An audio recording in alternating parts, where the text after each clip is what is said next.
Mga kabida, isang magandang oras sa lahat. Welcome po sa aking channel. Eto, balikan po natin itong mga figures po mga kabida ng pinaka-latest na survey po ng Pulse Asia. Patungkol po sa trust rating at saka performance rating ng Pangulo po natin at Vice Presidente po ng Republika ng Pilipinas. Kung saan po ay umangat itong si Vice President Sara Duterte at bumagsak ng husto itong si Pangulong Ferdinand Bongbong Marcos. Okay? Dito ho tayo sa figures kung saan po bumagsak po itong si Pangulong Marcos mga kabida. Kasi ho, kahit na ako nung nakita ko yung figure na-surprise po ako Kasi ho, balwarte po ng Pangulo mga kabida Isinuka po siya ng mga taga-kabalwarte po niya Ano po itong mga balwarte po niya? Of course, National Capital Region at saka ito hong Balance Luzon, mga kabida. At dito ho sa Balance Luzon, kabilang po itong Ilocos Region po dito, Ang kilalang balwarte talaga ng Pangulong Ferdinand Bongbong Marcos.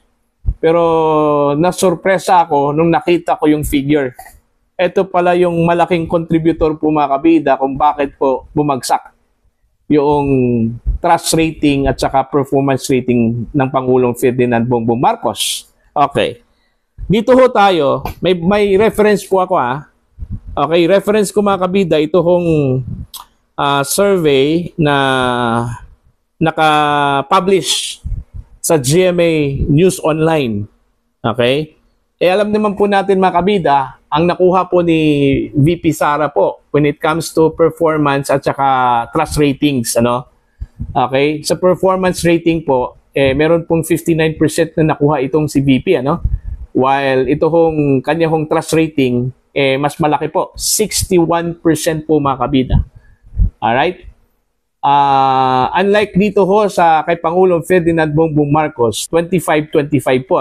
Ibig sabihin, 25 yung kanya hong trust rating, 25 percentage points po yung kanya hong performance ratings. Okay? Napakababa po mga kabida. Okay? Kung ikukumpara po natin sa mga nagdaang mga presidente po, pagdating ho sa halfway ng kanila hong termino, Kasi meron man silang 6 years, di ba? Yung term po nila, di ba? Pero yung halfway po niya, yung first 3 years po, ito ho ang pinakabababang trust rating po mga kabida. Okay? Sa lahat ng mga presidente pong nagdaan, Okay, kumbaga history in the making ito po mga kabida, Eto, pagbabatayan lang po natin itong mga lugar, kung saan po ay bumagsak yung trust rating at saka performance ratings ng Pangulo. Okay, eto po. Sa NCR alone, mga kabida, ito yung pinaka mataas na decline. Okay? The decline in his trust rating was also the highest in NCR by 24 percentage points. In Balance Luzon, came second or next with negative 22 percentage points. Mantakin nyo negative.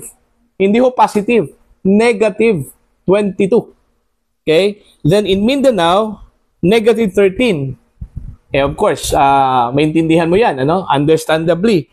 Kasi yung Mindanao po ay balwarte po ng mga Duterte po yan, And then, in Visayas po, nakakuha po itong si PBBM ng negative 9 percentage points, mga kabida. So, wala hong positive. Okay? Ang positive lang ata itong NCR, 24. Pero bumagsak. Okay? Bumagsak. Okay. Dito ho sa mga class, mga kabida. Si PBBM, bumagsak po yung kanya hong trust at saka performance ratings dito ho sa Class D. Okay? Sa Class D po, meron po siyang nakuhang negative 18 po. Okay? And then sa Class E, negative 10. And then sa Class ABC, negative 8. So meaning, sa socio-economic classes po mga kabida, wala ho siyang nakuhang positive, puro negative. Okay? unlike dito ho sa performance at trust ratings po ni Vice President Sara Duterte, mga kabida, si VP Sara po sa NCR, nakakuha po siya ng positive 22. Then followed by Visayas, positive 17. Then Balance Luzon, positive 5. And then Mindanao, positive 3. No?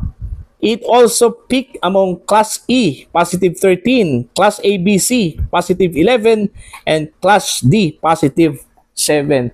Puro positive yung nakuha ho ni Vice President Sara Duterte, mga kabida, ayon po dito ho sa figure po ng Pulse Asia, na? So, kung titingnan po natin, bumaliktad po yung scenario po.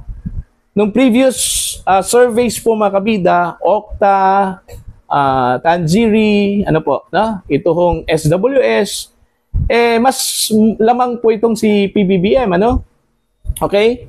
Mas umangat po siya sa Balance Luzon, sa NCR, maging dito ho sa socio-economic classes po, mga kabida, kumpara po kay Vice President Sara Duterte. Pero dito ho sa survey po ng Pulse Asia, malaking turnaround po.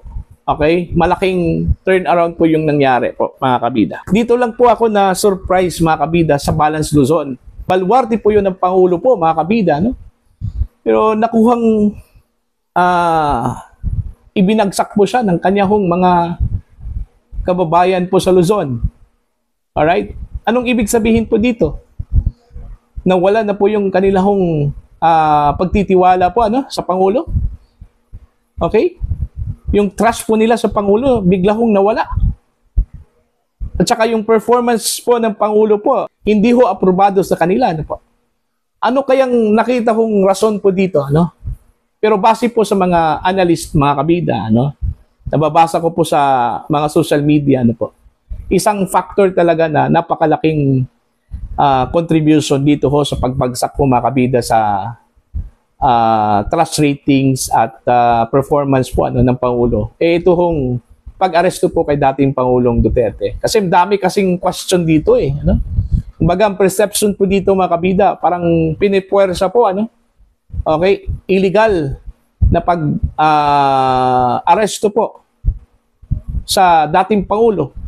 Yun yung nakita kong parang pinakamalaking kamalian, kasalanan po ng Marcos administration po, mga kabida. Okay, kaya ito po yung naging resulta. Dahil ho dito sa pagbagsak po ng trust ratings po ng Pangulo, performance ratings ng Pangulo, mga kabida, pati yung kanyang mga senador po, yung senatorial bets po niya, inadamay po. Kaya nga, tuloy, ito hong mga kandidato ho niya, nangangamba po ngayon. Okay? Lalong-lalo na po, itong napabalitang umatras na raw, ito hong mga sponsors po ng kanilang campaign funds.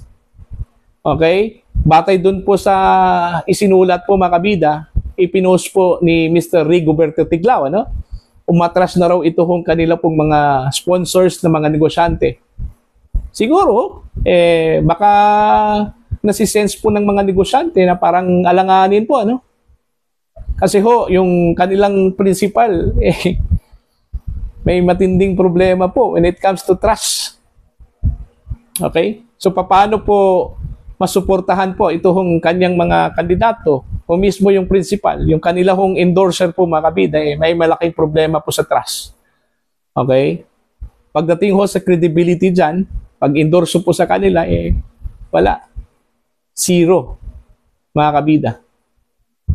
So, yun po, So, sa palagay ko po, mahihirapan po ito hong gobyerno, ito hong Marcos administration para makarecover ho dito, mga kabida, Kasi isa pa pong nakita ko pong problema, yung pagkuha po ng Pangulo po ng mga tao na sa halip na tumulong sana sa kanya, makatulong doon sa kanya popularity po, mga kabida, mas lalo bumagsak yung kanya popularity, dahil sa maling tao na kinuha po ng Pangulo o ng kanya team para suportahan po yung kanya agenda, mga kabida. So, dito ho dapat re-strategize po ang Malacanang.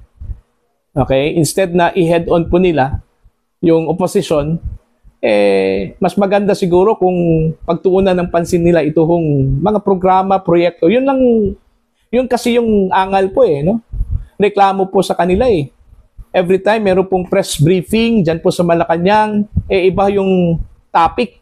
Puro na lang Duterte. Wala na pong mga topic about development, no? Yung mga current projects and programs po ng gobyerno, puro na lang po Duterte, ano? Siguro yun yung rason kung bakit po bumaliktad po yung mga tao po, mga kabida. Kasi wala na po silang magandang impormasyon na makukuha po mula sa press briefing Puro na lang atake. Diba? Malay natin, baka yun din yung utos po sa Malacanang, kay Yusek Castro na kailangan pong hindi ho bitawan itong topics about Duterte. Yun yung pagkakamali po kung ganun po yun, mga kabida. Okay? So para po sa inyo, mga kabida, okay, any thoughts and any opinion regarding this matter, you can comment down sa mga hindi pa po subscriber sa aking channel. Please subscribe. Just click the subscribe button. Click the notification bell. Click all para updated po kayo sa aking mga uploads. Maraming salamat po sa inyo lahat. God bless po, mga kabida.